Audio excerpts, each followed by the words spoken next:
I'm Caleb Brooks with the AHSAA Radio Network. I'm at Saraland High School. I'm joined by head football coach, Coach Jeff Kelly. And Coach, first of all, thank you for, letting me come down here, visit with you, and talk to you about your program. And, we're sitting here in the new roofed, covered practice facility that you guys have. And, talking to you a little bit before, I mean, it's obviously been a huge help for y'all to, be able to come in here and do things. And, it is a little bit cooler in here than it is right out there under the sun, and so I'm sure when it was really hot, you guys came in here able to do a little bit of work. But, what a great facility that you guys have. And you were telling me beforehand, you were in 2 schoolrooms up there, and that was your weight room, and now you have this right here. How nice is it? We are so blessed. They've been working on this project for a while, and we've got in this past summer in our Indoor Athletic Performance Center.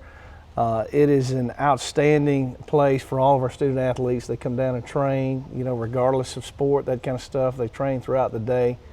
The last 8 years we've been in 2 classrooms in our weight room, and our kids have worked hard. They've been, resilient throughout those times, and there's a lot of kids and people that's worked hard to build our program over the years. And, we are so blessed. We are so thankful for our administration, the vision of our school board and superintendent, our community. Our city has gotten behind us. They support our school system, tremendously. And as a coach, it's been nice to see our players.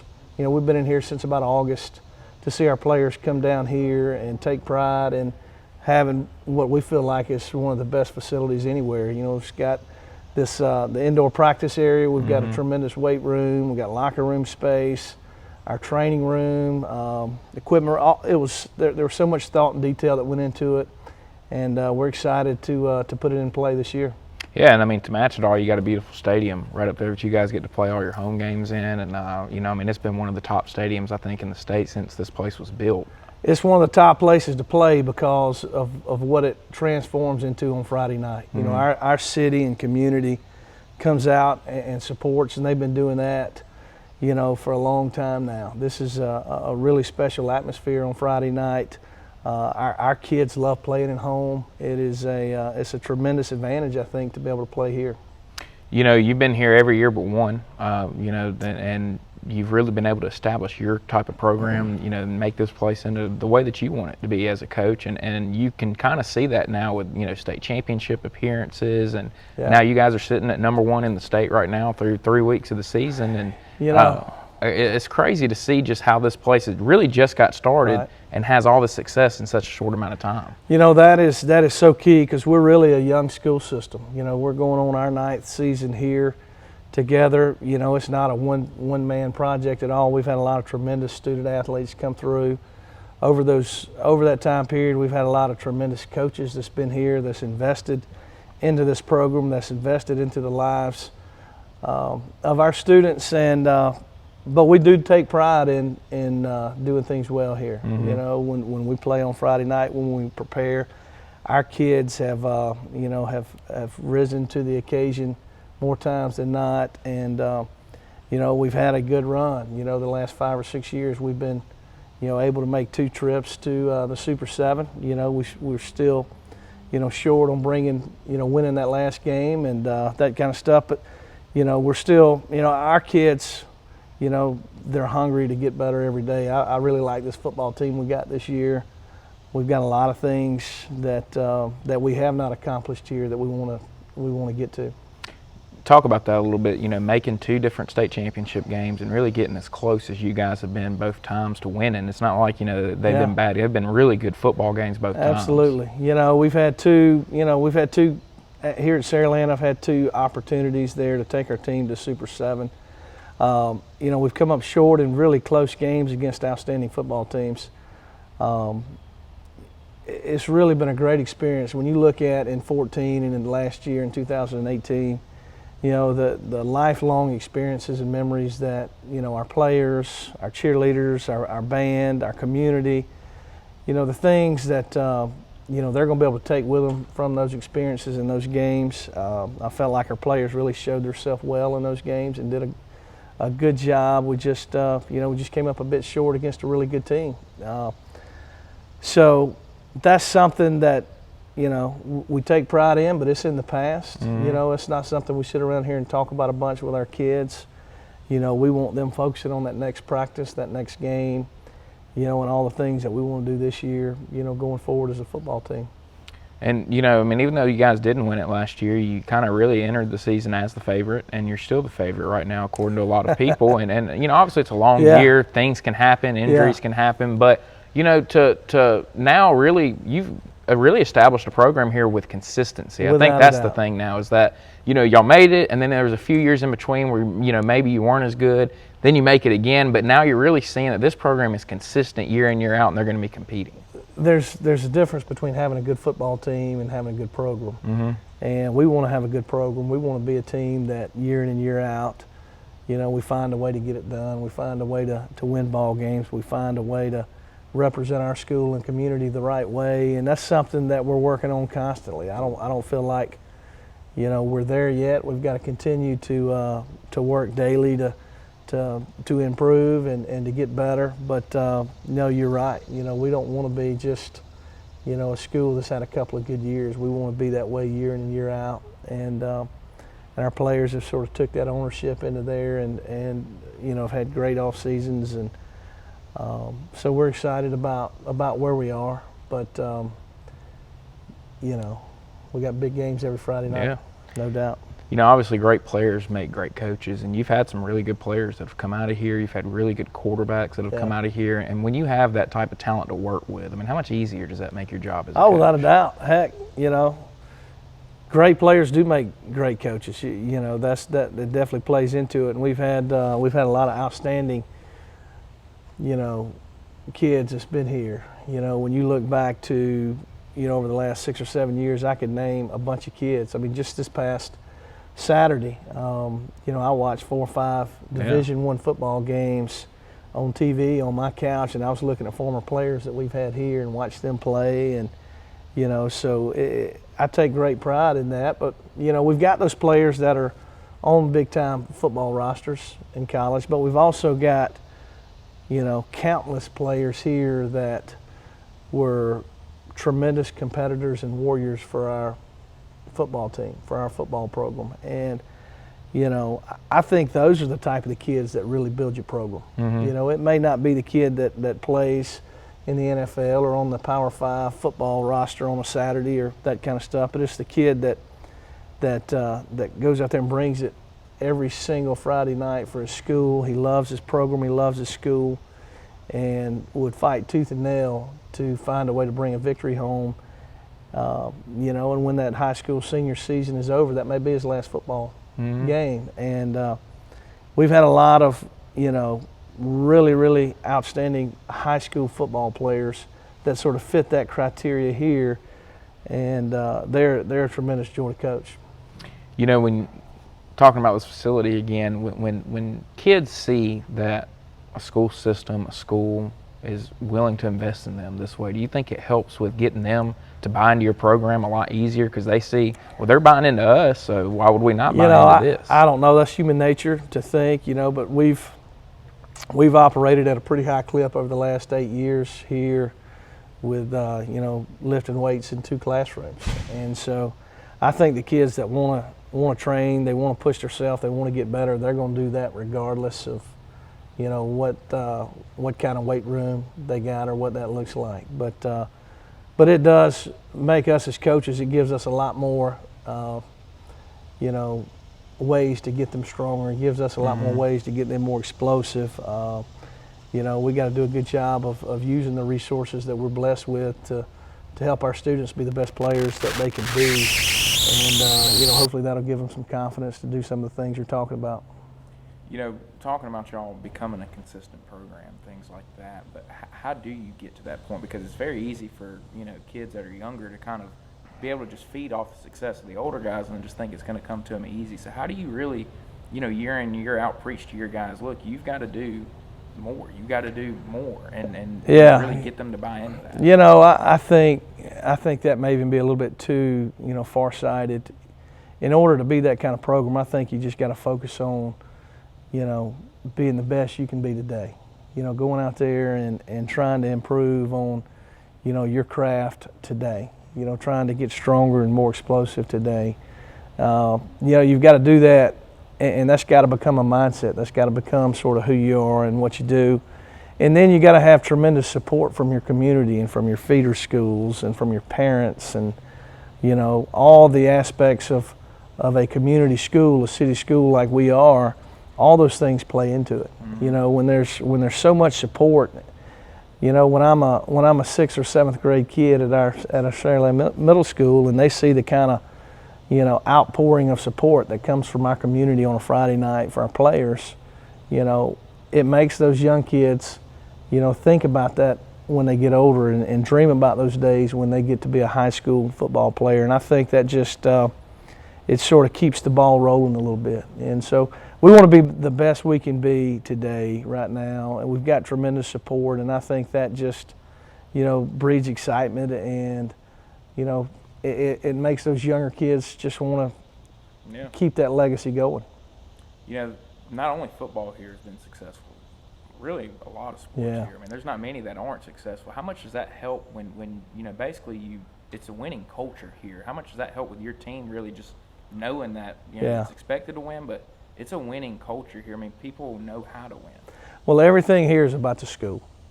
Everything here is about the football. Is about the community, the city. It's about the school. It is about what can we do to support, our teams that are training, that are in season, that are out of season, whatever it is. Whatever it is we're playing, we want to be successful at. We want to put that amount of support, and and we want to get better in everything, all of our programs. But, and it starts from our principal, Ms. Spondike, and our superintendent, Dr. Milner, setting the vision of, when you look at talking about being excellent in sports, it's just not about sports. It's about, academic performance, ACT scores, giving our kids opportunities, beyond high school, whether that's in career tech and other type of workforce development things. There's a lot of things here, outside of just the sporting, arena that our program's really good at. When you look at, dual enrollment and ACT scores and college placements and all those kind of things, there's a lot of people here working to give our students the best chance to be successful, and that's what makes this place special. And thinking back on getting started here, the school really starting up, and when you're really trying to work to establish your program, where do you feel like this program has grown the most since you took over day one? Well, that's a great question. We've grown in numbers, in size, obviously. With when I got here, we were a 4A school.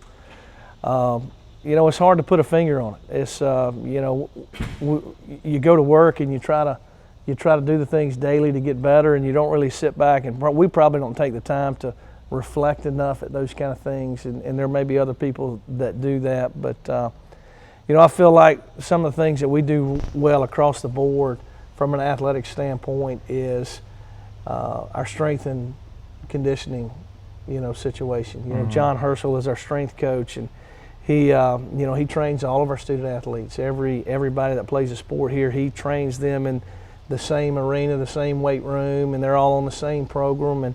And I really feel like he's, the best in high school. And he gives our kids a chance to, gain confidence through, strength, and gain confidence through being successful down here and changing their body over time. And without a doubt, that's something that is carried over onto the field in all of our sports. And I think it's a big credit to Coach Herschel. For this year's team, even though you guys didn't win it, it is easy to kind of sit there and go, we made it last year, and we could just show up and do it again this year. How do you, really keep a team motivated and really preach to them that, what happened last year really has nothing to do with what's going to go on this year? It's funny, those kind of conversations, we've been blessed over the years, but we don't talk about the past. We don't really talk about the state championship game and the run last year. We don't talk about that. There's a bunch of things that we have not done here. We've never won our region outright. That's something that we feel like is very important here in Region 1. If you can be, a top team in 6A Region 1, you're going to be one of the top teams in the state. Mm-hmm. You know, we understand we don't put a lot of stock in rankings or what other people think and that kind of stuff. We never have, and I know we're ranked number one at the time, but that's also a thing we don't talk about. You know, because you know we play 3 football games. You know, it's you know, a ranking after 3 weeks is not really worth a ton. You know, if we can be, you know, considered one of the best teams at the end of the season, that means we've done it, took care of business, and we've had a good year so far. But you know, I think one of the things that, from a football standpoint, that our kids have done a good job with over the years is they've been able to separate the regular season from the postseason, because it's 2 totally different deals. Yeah. You know, the postseason is nothing more than a tournament. Mm-hmm. You know, and we've been able in the past to, you know, sort of hit the reset button and improve on some things and get better, and hopefully that's something that we can continue going forward. But you know, motivation is not an issue, I don't think, here, because there's so many things that, you know, we've got to get better at here within our own region, and we've got to be more consistent, and you know, we've got to be, you know, we want to be that type of team here in our own backyard, and then we'll worry about later on if we're fortunate enough to play in that tournament. I think that's another thing that has been kind of impressive to me about what you guys have done is that, you know, since you guys went up to 5A and now 6A, it ain't never been easy for you. I mean, it's really never been easy, but, I mean, you had Spanish Fort and St. Paul's at one time.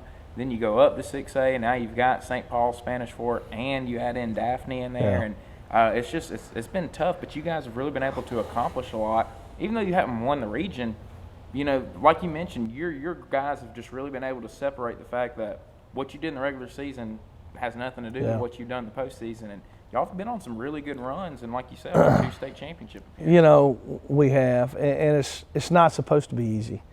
And I think if you can survive, and I think that's a very valid way to put it in our region, in 6A Region 1. If you can come out of the regular season and region play relatively healthy, you're going to be prepared for most anything that you're going to see in the playoff. And if you look at over the years, the teams in our region that's made runs deep in the playoffs, they've been that team that's been able to dodge the big injuries, and they've been able to you know, come out of the regular season ready to go, and you know, also battle tested. You know, and then you get in the playoffs, and you know, you don't ever know what'll happen there. But without a doubt, I think it's an advantage for us to play the schedule that we play. Yeah. You know, and if we are blessed enough to be able to get in to that tournament, then you know, I feel like we're prepared, ready to roll.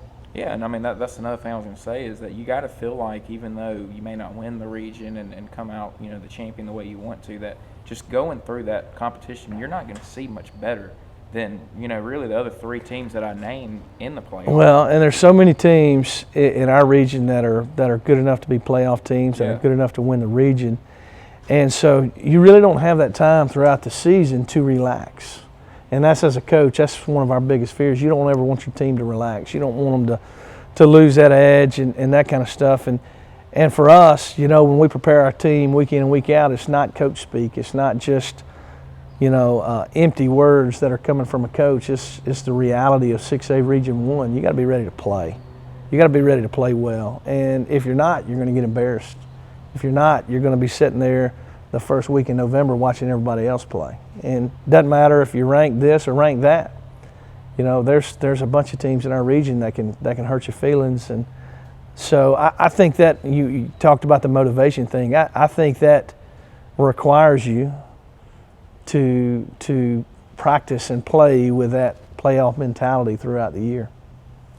You know, when you think about the St. Paul's, you think about the Spanish Forts and the Daphnes that you guys have to match up with, and then you do go around and see these other teams around the state. What is it about really down here in this area you think that does kind of separate y'all from the rest of the state, you know, just perception-wise? Yeah, perception is I don't know what the perception is statewide. I know we've got good football players and we've got good coaches. You know, when you look at, you know, the head coaches and the staffs in our region, you know, you're playing, you know, guys that are very athletic, that's got the skill level, that's got the ability, but they're also coached up really well. They're also schooled up to play well, and you know, teams that will put you in a bind schematically and make you work through things and make you adjust at halftime and make you do all the things that you got to do to beat a good football team. So it's just a combination of those things that,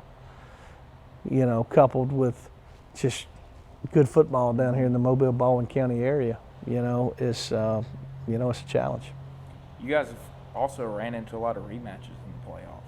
With your region, and where you've played a lot of these teams twice in a season. How do you feel about? I mean, obviously you have to do it, but I mean, how do you feel about that? Where you have to go and play them again and see them for a second time? I don't know. I mean, there's so much continuity in our region in terms of staffs and coaches and that kind of stuff. Regardless if you play somebody twice in a season or you play them the next year, there's a lot of familiarity there. In terms of scheme, in terms of it's almost a little bit of the NFL concept, when you play a team twice in a season. I mean, it comes down to matchups. It comes down to scheming. It comes down to X's and O's. It comes down to, hey, we did this to these guys last year. We'll know they'll be prepared. Let's tweak it and let's do it this way. So that's part of the chess game, and that's one of the reasons that coaches love doing what they're doing. Yeah. For this year's team, what have you seen through these first 3 games that has impressed you about this group and makes you feel like we may be even a little bit better than we were a year ago? I don't know if we're better than we were. I mean, that story is still yet to be told. I feel like through the first 3 games, minus maybe the first half of our opener, we played with a level of intensity that gets you excited as a coach. Our guys have improved through those first 3 games, and that's something that we're going to have to continue to do. And we've gotten better in the places that we've needed to get better at. So we'll continue to stress those things, and hopefully we can continue to have those good Friday nights. Do you notice anything different about this group hunger-wise? Maybe from years past, having been so close a year ago and not getting what they want? I don't know. One thing I have noticed is there's been a lot of talk about our team this year going into the season. Whether you're talking about articles or rankings or those kind of things, there's been a lot of people saying a lot of positive things about our program. I've yet to hear that from a player. I've yet to hear those things communicated at practice or talking about. There's just so far there's just been a mentality of, hey, who we got this week? Mm-hmm. This game's over. Who we got next week? There's a focus level on the present of hey, what do we got to do today? What are we, what's our goal today at practice? What's our challenge Friday night? What are the things that we got to do? They're not really caught up in the big picture, and they're caught up into what we got going on right now in the short term. And I think that's a really positive thing for a team to be about. And, hopefully we can keep that up. When you think back, I guess really it's been over the last 10 years that coverage for high school sports has gone up. Yeah. It's on ESPN now. Now you got the AHSAA Network that can, stream multiple games on Friday nights. People can sit at their house and watch games like they can on Saturdays. And just coverage for high school has gotten more and more, and so outside noise is more and more for players. What are the challenges of a coach now compared to when you first got started here on keeping outside noise away and keeping your players focused on a certain goal? It's one of the great things about high school sports that's changed over the last 10 years. Is also one of the challenges. I think social media. It just it gives so many people access to your team. It gives so many people access to your players. You've got to do your very best to make sure that you're able to keep them focused on the right things, and that's a constant challenge. Whether you're talking about Facebook, Twitter, whatever, that's just something that can be, if used the wrong way, can be a distraction to your football team. And that's something that we as coaches, hopefully we can do a good job of educating our players about, talking to them about those things, talking about, how these kind of things can be positives and also how they can be distractions. And, hopefully we can do a good job as coaches to get them ready for those things that are inevitably going to be coming as part of this increased exposure. You guys started off the year with Andalusia, and that's a program there that they challenged themselves pretty early this year playing you guys. Yeah. Play UMS right after, but it's a team that is a lower classification. It's a great program, but a lot of coaches that are higher classifications kind of look at playing those lower teams is, well, we're in a lose-lose situation, but what is the thought process, about playing? Because that's a great program. Well, they're a good Place that's football been team. Yeah, competing for championships and been in the semifinals, year after year. They're a good football team. They've got, one of the best coaching staffs and best coaches in the state. He's been consistent. They're a challenge to anybody, regardless of classification, and so it's something that really challenged us, challenged our team, gave us a good test, and taught us a lot about our football team. So it was, whether they're 4A or 6A, it didn't matter. They're a good football team. They got good players, and and for us, you get in a situation where you play who you can play. I heard Coach Saban say it. Not everybody's lining up to play you. And we only have 2 dates. We've got 9 region teams. We only have 2 non-region games, and so you just sort of take, every 2 years you got to go work to fill a schedule, and but for us it's been a really good test. I mean, Andalusia is going to make a lot of noise. They're going to make a run in their division, their classification, without a doubt, and so that's what we want. We want a good test early. Yes, sir. Well, Coach, I really appreciate you taking time to sit down with me and let me come and visit you and see this place here. It's gorgeous. I know you're happy to have it, and I'm excited for you guys and looking forward to seeing how the rest of the season goes for you. Thank you for being here. Thank you for talking about our school and our kids, and we're excited for the rest of the year, and we appreciate you. Yes, sir. All right.